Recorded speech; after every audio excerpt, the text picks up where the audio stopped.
നിലകൊള്ളുന്നു. കരങ്ങളിൽ അണിയിക്കുന്ന സത്തയെ പുരോഹിതന്റെ കരങ്ങളിലൂടെ പരികർമ്മം ചെയ്യപ്പെടാൻ പോകുന്ന ദിവ്യ രഹസ്യങ്ങളുടെ മഹനീയതയെ കുറിക്കുന്നു. കഴുത്തിന് ചുറ്റും ധരിക്കുന്ന ഉറാറ പരിശുദ്ധിയുടെയും നിർമ്മലതയുടെയും പ്രതീകവും പൗരോഹിത്യ ശുശ്രൂഷയുടെയും അധികാരത്തിന്റെയും ഏറ്റവും സവിശേഷമായ അടയാളവുമാണ്. ഏറ്റവും പുറമേ ധരിക്കുന്ന കാപ്പ നീതിയുടെ വസ്ത്രം എന്നാണ് അറിയപ്പെടുന്നത്. സ്വർഗീയ മഹത്വത്തെയും ദൈവിക പരിശുദ്ധിയെയും ദ്യോതിപ്പിക്കുന്ന കാപ്പ നീതിസൂര്യനായ മിശിഹായുടെ പൗരോഹിത്യത്തിൽ പങ്കുകാരനാണ് പുരോഹിതൻ എന്ന് വ്യക്തമാക്കുന്ന അടയാളവുമാണ്.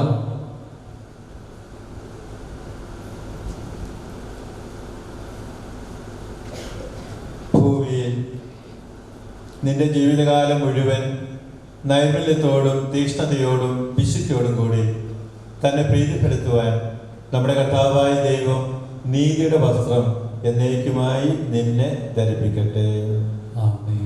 ദൈവവചനം പ്രസംഗിക്കുന്നതിനും പഠിപ്പിക്കുന്നതിനും അധികാരപ്പെടുത്തുന്നതാണ് പൗരോഹിത്യം. ഇത് സൂചിപ്പിക്കുവാൻ കാർമികൻ നവവൈദികന് സുവിശേഷ ഗ്രന്ഥം നൽകുന്നു. തുടർന്ന് നവവൈദികന്റെ നെറ്റിയിൽ റൂഷ്മ ചെയ്യുകയും തനിക്കുള്ള സ്നേഹവും വാത്സല്യവും പ്രകടമാക്കുവാൻ അദ്ദേഹത്തിന്റെ ശിരസിൽ ചുംബിക്കുകയും ചെയ്യുന്നു. വഴിയും സത്യവും ജീവനുമായ നമ്മുടെ കർത്താവ് ഈശോ മിശിഹായുടെ സുവിശേഷം നീ പ്രഘോഷിക്കുക. സുവിശേഷത്തിലെ ഈശോ നിന്റെ ശക്തി കേന്ദ്രവും ഈശോയുടെ സുവിശേഷം നിന്റെ ജീവിത നിയമവും ആയിരിക്കട്ടെ.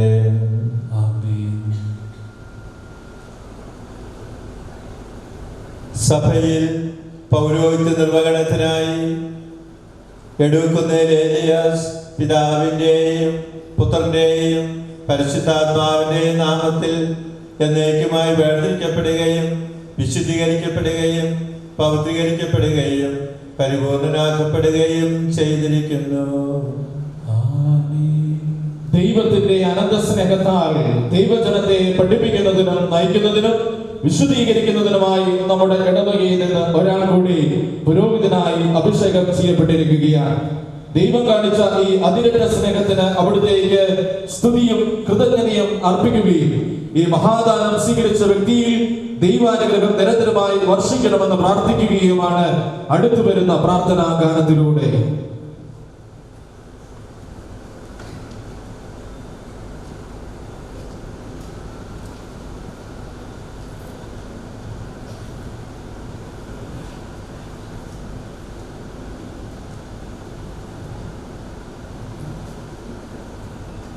കർത്താവിനെ ആത്മാർത്ഥമായി വിളിക്കുന്നവർക്ക് അവിടുത്തെ സാമീപ്യം ലഭിക്കും.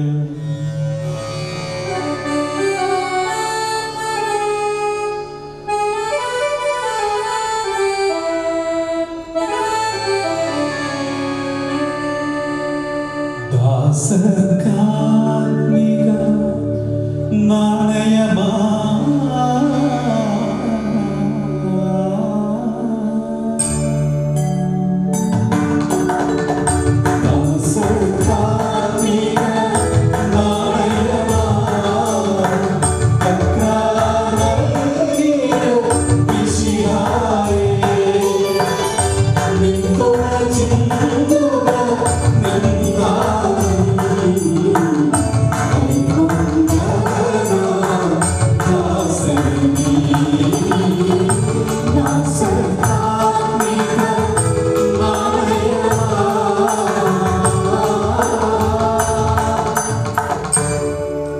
കർത്താവിനെ ആത്മാർത്ഥമായി വിളിക്കുന്നവർക്ക് അവിടുത്തെ സാമീപ്യം ലഭിക്കും.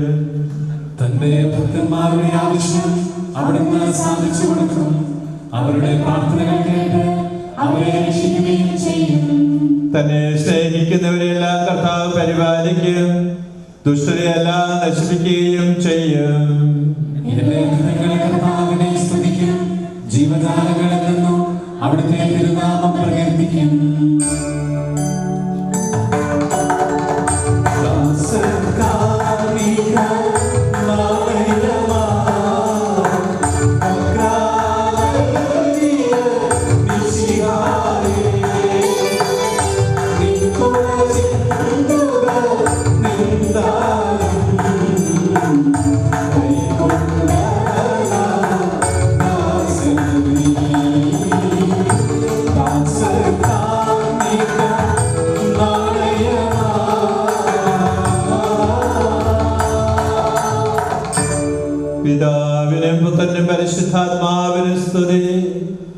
ആദ്യം മുതൽ എന്നേക്കും ആമേൻ.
ഈ അതിരറ്റ സ്നേഹത്തിന് അവിടുത്തേക്ക് സ്തുതിയും കൃതജ്ഞതയും അർപ്പിക്കുകയും ഈ മഹാദാനം സ്വീകരിച്ച വ്യക്തിയിൽ ദൈവാനുഗ്രഹം നിരന്തരമായി വർഷിക്കണമെന്ന് പ്രാർത്ഥിക്കുകയുമാണ് അടുത്തു വരുന്ന പ്രാർത്ഥനാ ഗാനത്തിലൂടെ.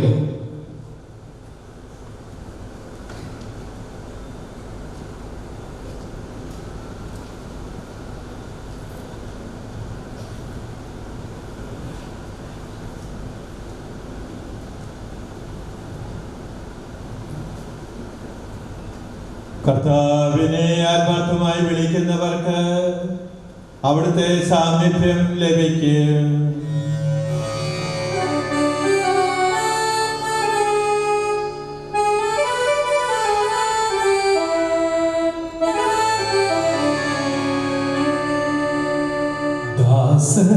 ദാസർക്കാത്മിക നാണയമാ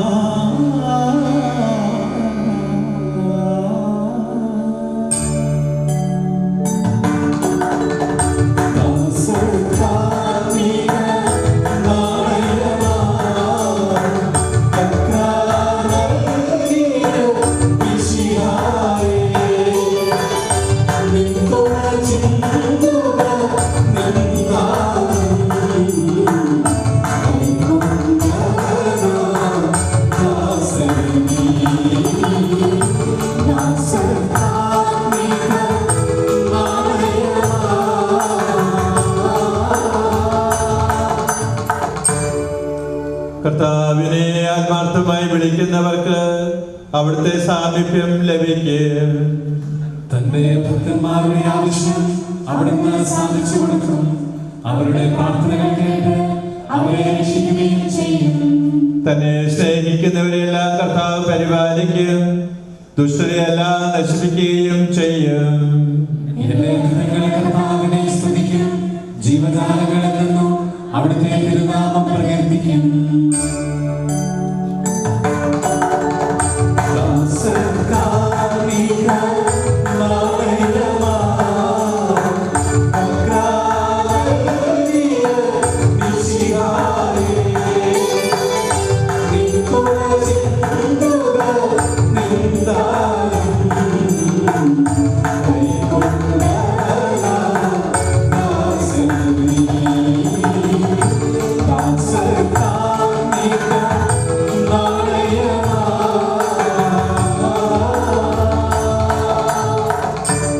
പിതാവിനും പുത്രനും പരിശുദ്ധാത്മാവിനും സ്തുതി, ആദ്യം മുതൽ എന്നേക്കും ആമേൻ.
ദൈവപുത്രനായ ദൈവം ഏലിയാസ് അച്ഛനെ തന്റെ ബലിപീഠത്തിന്റെ ശുശ്രൂഷകനായി തെരഞ്ഞെടുത്തിരിക്കുന്നു.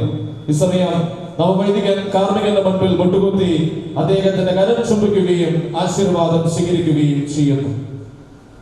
തന്റെ ശുശ്രൂഷയ്ക്കായി നിന്നെ സ്വീകരിച്ച മിശിഹ നീതിയുടെ സേവനത്തിനായി നിന്നെ എന്നേക്കും പൂർണ്ണനാക്കട്ടെ. സമാപന പ്രാർത്ഥനകൾക്ക് വേണ്ടി നമുക്ക് എഴുന്നേറ്റ് നിൽക്കാം.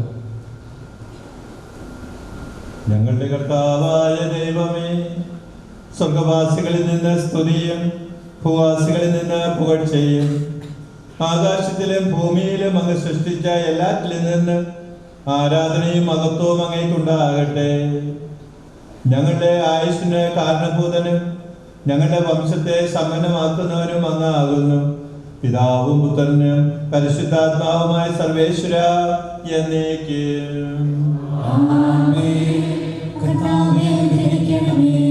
ഞങ്ങളുടെ കർത്താവേ, ഞങ്ങളുടെ ദൈവമേ, ഞങ്ങളുടെ ജീവിതകാലം മുഴുവൻ നിർമ്മലതയോടും വിശുദ്ധിയോടും കൂടി അങ്ങയുടെ മുമ്പാകെ ശുശ്രൂഷ ചെയ്യുവാൻ ഞങ്ങളുടെ മനസാക്ഷിയെ പൗത്രീകരിക്കുകയും ബലഹീനരായി ഞങ്ങളെ ശക്തിപ്പെടുത്തുകയും ചെയ്യണമേ. പിതാവും പുത്രനും പരിശുദ്ധാത്മാവുമായ സർവേശ്വര എന്നേക്കും. പൗരോഹിത്യം എന്ന അമൂല്യ നിക്ഷേപം കരുണാസമ്പന്നനായ ദൈവം നമ്മുടെ പ്രിയപ്പെട്ട ഏലിയാസ് അച്ഛന് നൽകിയിരിക്കുന്നു. മൺകുടത്തിൽ ലഭിച്ച ഈ നിധി കാത്തു സൂക്ഷിക്കുവാൻ പരിശുദ്ധ കന്യകാമറിയത്തിന്റെയും മിശിഹായ്ക്ക് സാക്ഷ്യം വഹിച്ച സ്ലീഹന്മാരുടെയും പ്രത്യേകമായ നമ്മുടെ പിതാവ് മാർത്തോമാ ശ്ലീഹായുടെയും പൗരസ്ത്യ പിതാക്കന്മാരുടെയും സഹായം ഈ നവവൈദികന് ലഭിക്കണമേ എന്നുള്ള സഹായ അഭ്യർത്ഥന പ്രാർത്ഥനകളാണ് തുടർന്ന് നടക്കുന്നത്. കർത്താവേ, സകല വിശുദ്ധരുടെ അപേക്ഷകളാൽ സകല നന്മയും കൃപയും നിറഞ്ഞ അങ്ങയുടെ വിശുദ്ധ ഭവനത്തിൽ നിന്ന് അങ്ങയുടെ അനുഗ്രഹങ്ങളുടെയും കാരുണ്യത്തിന്റെയും സഹായവും ആരാധ്യമായ ത്രിത്വത്തിന്റെ നിഗൂഢവും സ്തുത്യർഹവുമായ ശക്തിയും അങ്ങയുടെ ബലഹീനരായ ആരാധകരുടെ മേൽ ചൊരിയണമേ. പിതാവും പുത്രനും പരിശുദ്ധാത്മാവുമായ സർവേശ്വരായ എന്നേക്കും.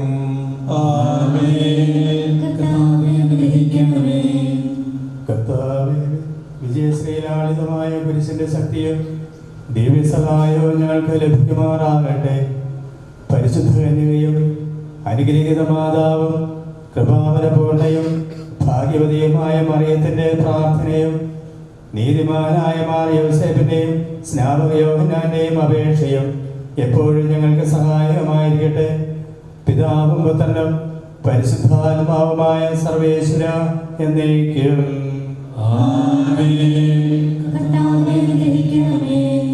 വിശുദ്ധ സ്ലീഹന്മാരുടെയും സുവിശേഷകന്മാരുടെയും പ്രാർത്ഥനകളും സൃഷ്ടിയിൽ സമാധാനം വിതയ്ക്കുന്നവരുടെയും നീതിയുടെയും വിശുദ്ധിയുടെയും പ്രഘോഷകരായ വിശ്രുത യോദ്ധാക്കളുടെയും യാചനകളും നിരന്തരം നമ്മോടുകൂടി ഉണ്ടായിരിക്കട്ടെ.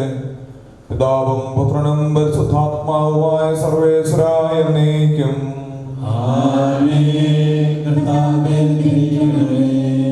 ഭാരതത്തിന്റെ അപ്പസ്തോലനും ഞങ്ങളുടെ പിതാവുമായ മാർത്തോമാ ശ്ലീഹായുടെ വിശ്വാസ തീക്ഷ്ണതയും പ്രേക്ഷിത ചൈതന്യവും ഞങ്ങളെ നിരന്തരം പ്രചോദിപ്പിക്കട്ടെ.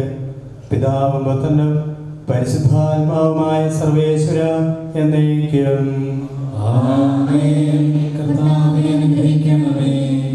പ്രഥമ വേദസാക്ഷിയായ മാരസ്തപാനോസിന്റെയും പൗരസ്ത്യ ഗുരുക്കന്മാരായ മാറദായിയുടെയും മാർ മാറിയയുടെയും മാർ യാക്കോബിന്റെയും മാർ ഗിവർഗീസിന്റെയും മാർ കുര്യാക്കോസിന്റെയും മറ്റു വേദസാക്ഷികളുടെയും മാർ അപ്രേമിന്റെയും മറ്റു മൽപ്പാന്മാരുടെയും സകല വിശുദ്ധരുടെയും വിശുദ്ധ അൽഫോൺസാമയുടെയും ഞങ്ങളുടെ സഭയിലെ വാഴ്ത്തപ്പെട്ടവരുടെയും മധ്യസ്ഥതയും പ്രാർത്ഥനയും ഞങ്ങളെ സഹായിക്കുമാറാകട്ടെ. പിതാവും പുത്രനും പരിശുദ്ധാത്മാവുമായ സർവേശ്വരായ എന്നേക്കും. സമാപനാശീർവാദത്തിനായി നമുക്ക് ശിരസ്സ് നമിക്കാം. സകലത്തിന്റെയും നാഥനായ ദൈവം തന്റെ അനന്തമായ കൃപയാൽ നിന്നെ പരിപൂർണനാക്കട്ടെ. തന്റെ ഭവനത്തെ യഥായോഗ്യം ഭരിക്കുന്നതിന് അവിടുന്ന് നിന്നെ ശക്തനാക്കട്ടെ. പൗരോഹിത്യത്തിന്റെ മകനെ മുദ്ര പതിച്ചിരിക്കുന്ന നിന്റെ ഹൃദയം എന്നും വിശുദ്ധിയിൽ സംരക്ഷിക്കപ്പെടട്ടെ. തന്റെ ഭവനത്തിൽ വസിക്കുന്നവരെ അവിടുത്തെ തിരുവിഷ്ടം അനുസരിച്ച് ശുശ്രൂഷിക്കുവാൻ നിനക്ക് സാധിക്കട്ടെ. നിനക്ക് നൽകപ്പെട്ടിരിക്കുന്ന താലന്തുകൾ വർദ്ധിപ്പിച്ചു കഴിയുമ്പോൾ അവിടുത്തെ പ്രത്യാഗമനത്തിന്റെ മകനീയ ദിനത്തിൽ അവയുടെ മേൽ നിന്നെ അവിടുന്ന് അധികാരപ്പെടുത്തുകയും ചെയ്യട്ടെ. പൗരോഹിത്യത്തിലേക്കുള്ള വിളി തിരിച്ചറിയുവാൻ നിന്നെ സഹായിച്ച എല്ലാവരെയും, പ്രത്യേകിച്ച് മാതാപിതാക്കളെയും സഹോദരങ്ങളെയും കുടുംബാംഗങ്ങളെയും അധികാരികളെയും പരിശീലകരെയും ഉപകാരികളെയും ദൈവം അനുഗ്രഹിക്കട്ടെ. ഇന്നത്തെ ഈ തിരുക്കർമ്മങ്ങളിൽ പങ്കെടുത്ത എല്ലാവരെയും നല്ലവനായ ദൈവം കൃപാവരങ്ങൾ കൊണ്ട് നിറയ്ക്കട്ടെ, ഇപ്പോഴും എപ്പോഴും എന്നേക്കും. മിശിഹായുടെ പൗരോഹിത്യത്തിൽ തന്നെ പങ്കുകാരനാക്കിയ അഭിമന്യ പിതാവിനോട് തനിക്കുള്ള നന്ദിയും സ്നേഹവും പ്രകടമാക്കുവാൻ നവവൈദികൻ അഭിമന്യ പിതാവിന് കത്തിച്ച തിരി നൽകുന്നു. നിങ്ങൾ ലോകത്തിന്റെ പ്രകാശമാണെന്ന ക്രിസ്തുവിന്റെ വാക്കുകൾ ഹൃദയത്തിൽ ഏറ്റുവാങ്ങി സ്വയം കത്തിയെരിഞ്ഞ് ചുറ്റും പ്രകാശം പരത്തുന്ന ഈ തിരി പോലെ ദൈവത്തിനും ദൈവജനത്തിനുമായി എരിഞ്ഞു തീരുവാനുള്ള തന്റെ സന്നദ്ധത കൂടി നവവൈദികൻ ഇവിടെ വ്യക്തമാക്കുന്നു. നമുക്കും നവവൈദികനോട് ചേർന്ന് അഭിമന്യ പിതാവിന് നന്ദി പറയാം.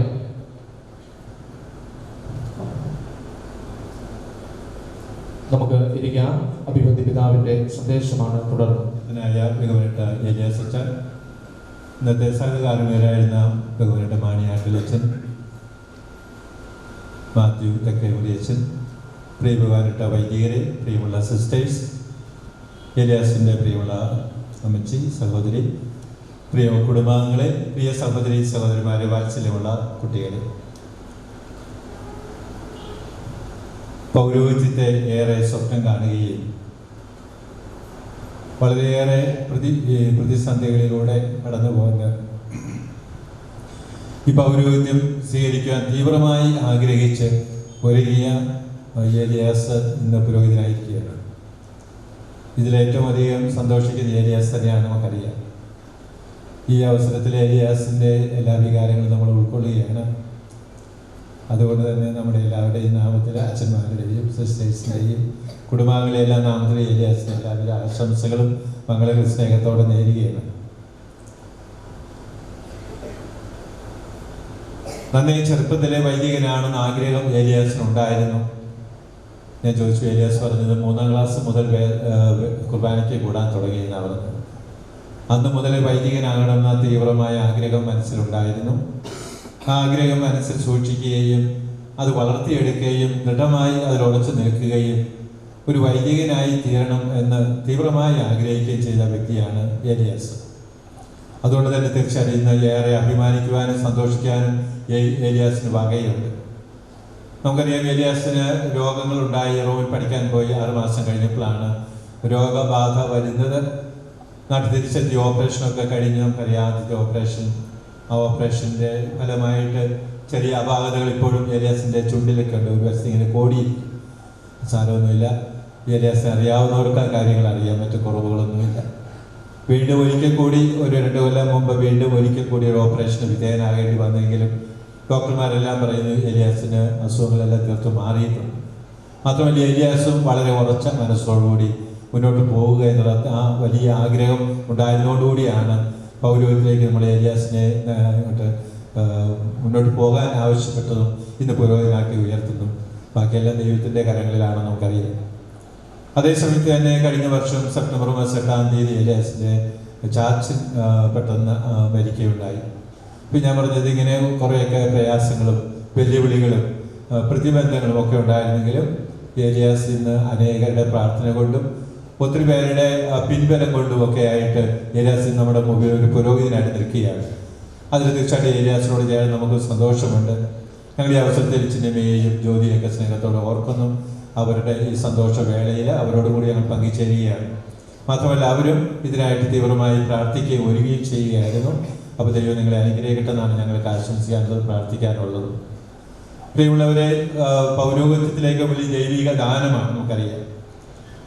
ആ ദൈവം നൽകുന്ന ഒരു ദാനം, ദൈവം നൽകുന്ന വിളിയാണ്. ദൈവം ഇഷ്ടപ്പെടുന്നവർക്ക് അത് കൊടുക്കുന്നു. ഏത് സമയത്താണ് നമുക്ക് ആർക്കും പറയാൻ പറ്റുകയും. ചിലർക്ക് നന്നേ ചെറുപ്പത്തിലാണ്, ചിലർക്ക് സ്വല്പം കഴിഞ്ഞിട്ടാണെങ്കിലും ദൈവം അത് പറയും. തനിക്ക് ദൈവത്തിന് ഒരു വ്യക്തിയോട് ഒരു സ്നേഹം തോന്നിയാൽ ആ സ്നേഹം ദൈവം പ്രകടിപ്പിക്കും. പ്രചോദനമായിട്ട്, പ്രേരണയായിട്ട് നൽകും. അത് നമുക്ക് ഓരോരുത്തർക്കും അനുഭവപ്പെട്ടിട്ടുള്ള കാര്യമാണ്. ഇങ്ങനെ ഒരു പ്രചോദനം, ഇങ്ങനെ ഒരു പ്രേരണ ലഭിക്കുവാൻ പലരും കാരണമായേക്കാം. ഒരുപക്ഷെ നമ്മുടെ വൈദികരാകാം, ഇടവയിൽ വന്നിട്ടുള്ള വൈദികർ, അവരോടുള്ള അടുപ്പത്തിലൂടെ ചിലർക്ക് ഈ പ്രേരണ കിട്ടും. ചിലർക്ക് പലപ്പോഴും നമുക്കറിയാം, സ്കൂളിലൊക്കെ പഠിച്ചുകൊണ്ടിരിക്കുമ്പോൾ ആ സ്കൂളുകളിൽ കുട്ടികളെ കാണാൻ വരുന്ന മിഷണറിമാരായ വൈദികരും സിസ്റ്റേഴ്സും, അവരിലൂടെയൊക്കെ ആയിട്ട് ഈ പ്രേരണ ലഭിക്കാം. ചിലപ്പോൾ നല്ല മാതാപിതാക്കൾ കുഞ്ഞുങ്ങളോട് പറയും, നീ ഒരു വൈദികനാകുവാൻ, ഒരു സിസ്റ്ററാകാൻ ആഗ്രഹിക്കുന്നുണ്ടോ? ചിലപ്പോൾ അങ്ങനെ ഒരു ചോദ്യമായിരിക്കും അവർക്ക് പ്രേരണ കിട്ടുന്നത്. പലപ്പോഴും നമ്മുടെ പല വൈദികരും അങ്ങനെയാണ് ചെയ്യുന്നത്. ആൾക്കാരെ ബാലന്മാരെ കാണുമ്പോൾ, നല്ല മിടുക്കന്മാരായ കുഞ്ഞുങ്ങളെ കാണുമ്പോൾ അവരോട് ചിലപ്പോൾ ചോദിക്കും, നീ ഒരു വൈദികനാകുന്നോ? ആ ഒരു ചോദ്യമായിരിക്കും ആ കുഞ്ഞിന്റെ മനസ്സിലേക്ക് ഒരു പ്രചോദനമായിട്ട്, പ്രേരണയായിട്ട് ചെയ്യുന്നു. അതുപോലെ തന്നെ നമ്മുടെ പെൺകുട്ടികളുടെ മനസ്സിലേക്കൊക്കെ ആയാലും അങ്ങനെയാണ്. അപ്പോൾ ദൈവമാണ് ഒരു വ്യക്തിയെ സ്നേഹിച്ച് ആ വിളിയോടുള്ള പ്രേരണ കൊടുക്കുന്നെങ്കിലും നമുക്കൊക്കെ അതിൻ്റെ ഉപകരണങ്ങളാകാം. സെമിനാരിൽ പഠിക്കുന്ന പ്രദേശത്തിനും കൂടെയുള്ള കൂട്ടുകാരായി നടക്കുന്നവർക്കും, നമ്മുടെ അധ്യാപകർക്കും, മതാധ്യാപകർക്കും, സ്കൂളിൽ പഠിക്കുന്ന അധ്യാപകർക്കും ഒക്കെ ഈ ദൈവവിളിയുടെ പ്രോത്സാഹനത്തിന്റെ പ്രേരകരാകാൻ കഴിയും. അപ്പോൾ നമുക്ക് ഓരോരുത്തർക്കും നമ്മുടെ വലിയ സ്ഥാനത്തെ കൂടിയും ഈ അവസരത്തിൽ ഓർക്കാം. അപ്പോൾ നമ്മൾ കുഞ്ഞുങ്ങളെ കാണുമ്പോൾ ആ വിധൊരു ചിന്ത കൂടി കൊടുക്കണം. അതുകൊണ്ടാണ് ജോൺ പോൾ മാർപ്പാപ്പ പറയുന്നത്, നല്ല കുടുംബങ്ങളിൽ നിന്നേ നല്ല ദൈവവിളി ഉണ്ടാകത്തുള്ളൂ. കാരണം നല്ല മാതാപിതാക്കൾ കുടുംബങ്ങളിൽ മക്കളോട് പറയും, നീ ഒരു വൈദികനാകണം, അല്ലെങ്കിൽ നീ ഒരു സിസ്റ്റർ ആകണം എന്ന് പറയും. ഞാൻ ഈ കഴിഞ്ഞ ഞായറാഴ്ച ഏറ്റുപാറ പള്ളിയിൽ പാസ്റ്റർ വിസിറ്റിന് പോയി. അപ്പോൾ ഒരു വീട്ടിൽ ചെന്നപ്പോൾ അവിടെ 5 മക്കൾ, എല്ലാം ആൺകുട്ടികളാണ്. അപ്പോൾ ഞാൻ വെറുതെ പറഞ്ഞു, ഇതിലേതായാലും ഒരുത്തിനെ രൂപതയ്ക്ക് തന്നേക്ക് എന്ന് പറഞ്ഞു. അപ്പൊ ആ ചേട്ടൻ പറയാണ്, ഇതിലെ 1 അല്ല പിതാവ് 3 വേണ്ടി തന്നേക്കാം, അവർ ഇഷ്ടം പൊക്കോട്ടെ, അവർ താല്പര്യം പോലെയല്ലേ. അപ്പൊ ആ നല്ല മാതാപിതാക്കളുടെ മനസ്സിൽ അത് ഉള്ളത് കൊണ്ടാണ്. ഇപ്പൊ നമ്മൾ ഇന്നത്തെ വചനം വായിച്ചപ്പോൾ പ്രാർത്ഥനയുടെ ഇടയ്ക്കുണ്ട് ഈ അധിക്ഷേപകരുടെ പരിഹാസവും അഹങ്കാരികളുടെ ധിക്കാരവും അല്ലെങ്കിൽ വിമർശനവും ഞങ്ങൾ ഏൽക്കാതെ, അല്ലെങ്കിൽ ഞങ്ങൾ അതുകൊണ്ടൊക്കെ ഞങ്ങളുടെ മനസ്സ് തളർന്നു പോകുന്നു. ഇപ്പൊ നമുക്കറിയാം, ചിലപ്പോൾ നമ്മൾ ഇങ്ങനെയുള്ള വിമർശനങ്ങളും അപഹാസ്യങ്ങളും ഒക്കെ വരുമ്പോൾ ദൈവവിളി സ്വീകരിച്ച് വൈദികനാകണമെന്ന്, ഒരു സിസ്റ്ററാകണമെന്ന് തോന്നുന്ന മക്കളുടെ മനസ്സിലൊക്കെ ഒരു ഇടിവ് വരാൻ സാധ്യതയുണ്ട്, ഒരു ഒലച്ചിൽ വരാൻ സാധ്യതയുണ്ട്, തളർന്നു പോകാൻ സാധ്യതയുണ്ട്. പക്ഷെ ആ തളർച്ചയുടെ നടുവിലും പിടിച്ചു നിന്ന് മുന്നേറുവാൻ പ്രേരണ കൊടുക്കേണ്ടത് ആരാണ്? മാതാപിതാക്കളാണ്. അതൊക്കെ അങ്ങനെ പറയും, അവിടെ ഇവിടെയൊക്കെ ചിലപ്പോൾ പാളിച്ചകൾ ഉണ്ടായേക്കാം, അത് നമുക്ക് വ്യക്തമല്ലാതാനും. എന്നാലും ദൈവം നിന്നെ വിളിക്കുന്നുണ്ടോ, മുന്നോട്ട് പോകുക എന്ന് പറയേണ്ടത് മാതാപിതാക്കൾ, മുതിർന്നവരായി നമ്മളൊക്കെ ചെയ്യേണ്ടതാണ്. അതോടൊപ്പം തന്നെ എപ്പോഴും ഒരു ആദരവോടും സ്നേഹത്തോടും കൂടി വൈദികരെ പറ്റിയും സമർപ്പിതരെ പറ്റിയും സംസാരിച്ചെങ്കിൽ മാത്രമേ നമ്മുടെ കുഞ്ഞുങ്ങൾക്ക് അതിനെപ്പറ്റിയുള്ള താല്പര്യം ഉണ്ടാകുകയുള്ളൂ. ചെറിയ പോരായ്മകളും ബലഹീനതകളും പാപങ്ങളും ഇല്ലാത്തവരായിട്ട് ആരാളുണ്ട്? നമ്മളൊക്കെ മറ്റുള്ള ആരെങ്കിലും വിമർശിച്ചാൽ പോലും നമുക്കൊക്കെ ആ ബലഹീനതകളും തെറ്റുകളും ഉള്ളത് കൊണ്ട് അതിനപ്പുറത്തെ ദൈവത്തിന്റെ വിളി സ്വീകരിക്കാനും ഉൾക്കൊള്ളുവാനും കഴിയണമല്ലോ. അപ്പോൾ ആ വലിയ പ്രോത്സാഹനം ഉണ്ടാകണം. ഞാൻ വിചാരിക്കുകയാണ്, ഏലിയാസ് ഇന്ന് വൈദികനായി തീർന്നെങ്കിൽ ഒത്തിരി പേരുടെ പ്രോത്സാഹനം ഏലിയാസിനുണ്ടായിട്ടുണ്ട്. മാതാപിതാക്കളുടെ സ്വാഭാവികമായിട്ടും കുടുംബക്കാരുടെയും, അതോടൊപ്പം തന്നെ ഏലിയാസിനെ പരിശീലിപ്പിച്ച വൈദികര് 2 രക്തച്ചന്മാരിവിടെ ഉണ്ട്, അവരുടെയും രോഗാവസ്ഥയിലൊക്കെ പോയി കണ്ടും കൂടെ നിന്നും ശുശ്രൂഷിച്ചവരും പ്രോത്സാഹനം നൽകിയവരും, ഒപ്പം തന്നെ കൂടെ പഠിച്ച ധാരാളം വൈദിക വിദ്യാർത്ഥികളുടെ സാന്നിധ്യവും പ്രോത്സാഹനമൊക്കെ എപ്പോഴും ഉണ്ടായിരുന്നു. അതെല്ലാം കൂടി ചേർത്താണ് ഇതിപ്പോൾ ഈ പദവിയിൽ എത്തി നിൽക്കാൻ കഴിയുന്നത്. അപ്പോൾ എപ്പോഴും നമുക്ക് ഓർക്കാം, നല്ല പ്രോത്സാഹനം കൊടുക്കുവാൻ നമുക്ക് കഴിയും. നമ്മളിലൂടെയാണ് ദൈവവിളികൾ വളരുന്നത്. ഇപ്പം ഇവിടെ കുഞ്ഞു മക്കളൊക്കെ ഇവിടെ ഇരിപ്പുണ്ട്, ആൺകുട്ടികളും പെൺകുട്ടികളൊക്കെ ഉണ്ട്. നമ്മുടെ ഇടവയിൽ 10 പേര് ഇന്നത്തെ 10ാമത്തെ വൈദികനായിട്ടാണ് ഏലിയാസ് അഭിഷിക്തനായിരിക്കുന്നത്. അത് 2 പേരാണ് നമുക്ക് രൂപതയ്ക്ക് വേണ്ടിയുള്ള ഓരോരുത്തരും ഇവിടെ കമന്ററി പറയുന്നുണ്ട്, കൂടാതെ ഏലിയാസ് അച്ഛനുമാണ്. ഇനിയും ധാരാളം ദൈവവിളികൾ നമ്മുടെ ഇടവയിൽ നിന്ന് ഉണ്ടാകണം. ഇതുപോലുള്ള സാഹചര്യങ്ങളിൽ പങ്കെടുക്കുമ്പോഴാണ് മക്കൾക്ക് ആ പ്രചോദനവും പ്രേരണയൊക്കെ ഉണ്ടാകുന്നത്. പ്രിയമുള്ളവരെ, ഇന്ന് ഏലിയാസ് വൈദികനായി നമ്മളോടൊപ്പം ആയിരിക്കുമ്പോൾ ഏലിയാസിന് ഒത്തിരിയേറെ ദൗത്യങ്ങൾ കർത്താവായ ഈശോ ഏൽപ്പിച്ചിരിക്കുകയാണ്. എന്ന് പറഞ്ഞാൽ ഏലിയാസ് ഈ പൗരോഹിത്യത്തിലൂടെ മറ്റൊരു ക്രിസ്തുവായി മാറിയിരിക്കുകയാണ്. കർത്താവായ ഈശോ എന്തെല്ലാം പ്രവൃത്തികൾ ചെയ്തോ ആ പ്രവൃത്തികളൊക്കെ ചെയ്യാനായിട്ട് ഏലിയാസിന് അധികാരം കൊടുത്തിരിക്കുകയാണ്. വചനം പ്രഘോഷിക്കുക ഒരു വലിയ ദൗത്യമാണ്. വചനം പ്രഘോഷിക്കുക. ഏലിയാസ് മനോഹരമായിട്ട് വചനം പ്രഘോഷിക്കുന്ന ആളാണ്. ഏലിയാസിന്റെ പ്രസംഗമൊക്കെ കേട്ടിട്ടുണ്ടെങ്കിൽ അറിയാം, കേട്ടവരൊക്കെ പറയാറുണ്ട്. അതോടൊപ്പം തന്നെ മാമോദീസ നൽകുക, പാപമോചനം നൽകുക, രോഗികൾക്ക് വേണ്ടി പ്രാർത്ഥിക്കുക, ഇങ്ങനെ തുടങ്ങുന്ന എല്ലാ കൂദാശകളും പരിഹാരം ചെയ്യുക. അതിലെല്ലാം ഉപരിയായിട്ട് വിശുദ്ധ കുർബാന അർപ്പിക്കുക. ഏലിയാസിന് തീവ്രമായ ഒരു ആഗ്രഹമായിരുന്നു ഒരു കുർബാനയെ അർപ്പിച്ചിട്ട് പിന്നെ മരിക്കണേ അങ്ങ് മരിക്കുക എന്നൊരു ചിന്തയായിരുന്നു. അപ്പോൾ അത് വലിയ കാര്യമാണ്, വിശുദ്ധ കുർബാന അർപ്പിക്കുക എന്നുള്ള കാര്യം. ഇങ്ങനെ കർത്താവായ ഈശോയുടെ എല്ലാ അധികാരങ്ങളും ആ ഏലിയാസിന് കിട്ടിയിരിക്കുകയാണ്. അതുകൊണ്ട് നമ്മൾ പറയും മറ്റൊരു ക്രിസ്തുവായി തീർന്നിരിക്കുകയാണ് ചെയ്യുന്നത്. പ്രിയമുള്ളവരെ, അപ്പോൾ തീർച്ചയായിട്ടും ഏലിയാസിന്റെ കുടുംബവും സന്തോഷിക്കുന്നതിനോടൊപ്പം നമ്മൾ ചെടിക്കുളം ഇടവയും സന്തോഷിക്കുക. ഞാൻ വിചാരിക്കുന്നത് ചെടിക്കുളത്തിൽ എല്ലാവരും ഏലിയാസിന്റെ ഈ പൗരോഹിത്യ പട്ട സ്വീകരണത്തിന് ഹൃദയത്തിൽ ഏറ്റെടുത്തവരാണ്. ഈ മകന് വേണ്ടി പ്രത്യേകം പ്രാർത്ഥിക്കുകയും ഒരുങ്ങുകയും പല വിധത്തിലൂടെ ഇതിനോട് നിങ്ങൾ സഹകരിച്ചുകൊണ്ടെന്ന് എനിക്കറിയാം. ഞാൻ ഈ അവസരം നിങ്ങൾ സ്നേഹത്തോടെ ഓർക്കുകയും വിചാരിച്ചിനെയും മറ്റുള്ള എല്ലാവരെയും ഹാർദമായിട്ട് അഭിനന്ദിക്കുകയും ചെയ്യാണ് ഈ അവസരത്തിൽ. ഏലിയാസ് പുരോഹിതനായി തീർന്നിരിക്കുന്നത് സഭയ്ക്ക് വേണ്ടിയാണ്. ഇന്നത്തെ പ്രാർത്ഥന വേളയിലേക്ക് അത് സൂചിപ്പിച്ചിട്ടുണ്ടായിരുന്നു. നമ്മൾ ശ്രദ്ധിച്ചിട്ടുണ്ടെങ്കിൽ കർത്താവ് ഒരു വ്യക്തിയെ പൗരോഹിത്യത്തിലേക്ക് ഉയർത്തുമ്പോൾ, ഒരു പ്രത്യേക പദവി നൽകുമ്പോൾ അത് എന്തിനായിട്ടാണ്? ഒരു വ്യക്തി ഒരു സൃഷ്ടായിത്തീരുന്നത്, ഒരു വൈദികനാകാം, അല്ലെങ്കിൽ ഏതെങ്കിലും ഒരു പ്രത്യേക ദൗത്യം കൊടുക്കുമ്പോൾ എഫെസ്യർക്കുള്ള ലേഖനം 4-ാം അധ്യായത്തിലെ 11, 12 വചനങ്ങൾ പൗലോസ് അത് കൃത്യമായിട്ട് പറയുന്നുണ്ട്. ഇന്നത്തെ പ്രാർത്ഥനയിൽ നമ്മളത് കേട്ടു. പറഞ്ഞിരിക്കുന്നത് വിശുദ്ധരെ പരിപൂർണരാക്കാൻ വേണ്ടി എന്ന് പറഞ്ഞാൽ ഏലിയാസ് തന്റെ ജീവിതത്തിലൂടെയും തന്റെ കൂദാശയുടെ പരികരണത്തിലൂടെയും വചന പ്രഘോഷണത്തിലൂടെയും കണ്ടുമുട്ടലിലൂടെ എല്ലാമായിട്ട് എല്ലാ വ്യക്തികളും വിശുദ്ധരെന്ന് പറയുമ്പോൾ സഭാധനയരായിട്ടുള്ള എല്ലാവരെയും വിശുദ്ധിയിലേക്ക് നയിക്കാനുള്ള ഉത്തരവാദിത്വമുണ്ട്. അതാണ് ഉദ്ദേശിക്കുന്നത്. ഒരു വലിയ ദൗത്യമാണ് മറ്റുള്ളവരെയും വിശുദ്ധിയിലേക്ക് കൊണ്ടുവരാൻ കഴിയുക എന്നുള്ളതാണ്. രണ്ടാമതായിട്ട് പറയാണ് തനിക്ക് ഏൽപ്പിച്ചിരിക്കുന്ന ജോലികൾ പൂർത്തിയാക്കാൻ വേണ്ടിയാണ്. ഇപ്പൊ കർത്താവ് ഏലിയാസിന് വരങ്ങൾ നൽകിയിട്ടുണ്ട്. ഏലിയാസ് ഇനി മുതൽ എന്ത് ദൗത്യങ്ങൾ ചെയ്യാനായിട്ട് ഏൽപ്പിക്കപ്പെടുന്നുവോ അല്ലെങ്കിൽ എങ്ങോട്ടെല്ലാം ഏലിയാസ് നിയോഗിക്കപ്പെടുന്നുവോ ഏലിയാസ് ഒട്ടും പേടിക്കേണ്ട കാര്യമില്ല.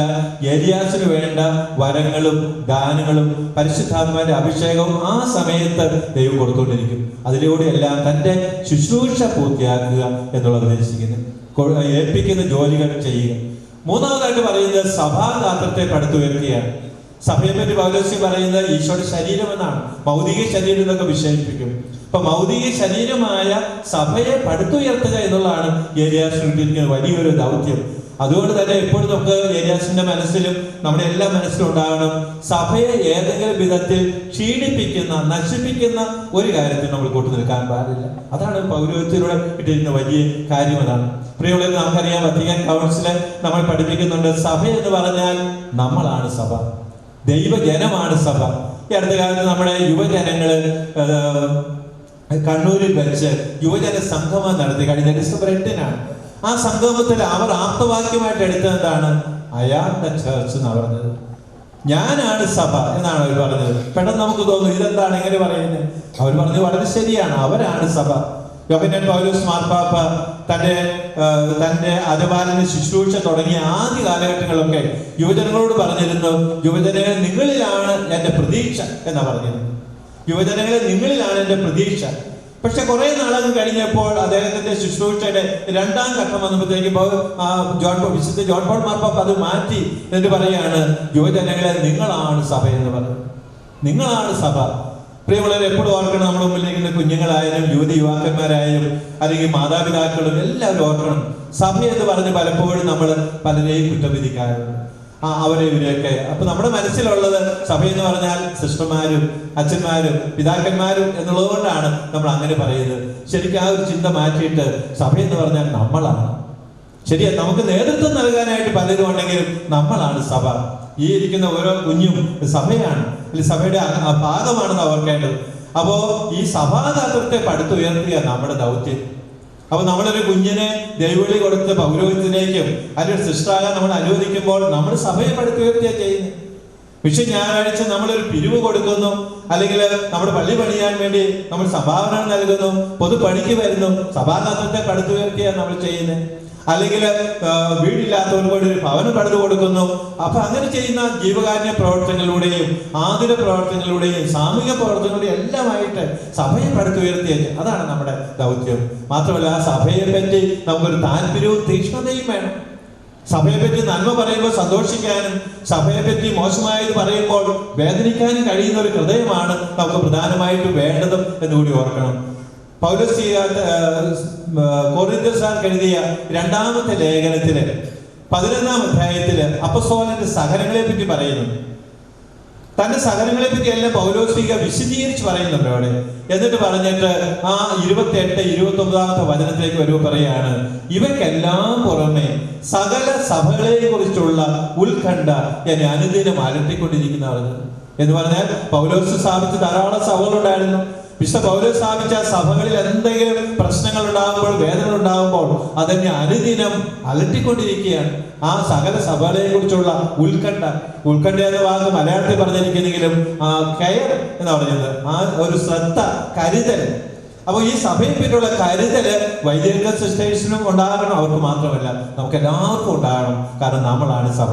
അപ്പൊ സഭയെ പടുത്തുയർത്താൻ വേണ്ടിയാണ് ഏലിയാസ് പുരോഹിതനായി തീർന്നിരിക്കുന്നത്. ഇതാണ് ഏലിയാസിനെ ഏൽപ്പിക്കേണ്ട പ്രധാനപ്പെട്ട ദൗത്യം. ഇപ്പോഴുള്ളവർ നമ്മൾ എപ്പോഴും അതുകൊണ്ട് ഈ മനസ്സിൽ ഈ സഭ എന്ന് പറയുമ്പോൾ നമ്മളാണെന്ന ചിന്തയിലേക്ക് വരണം.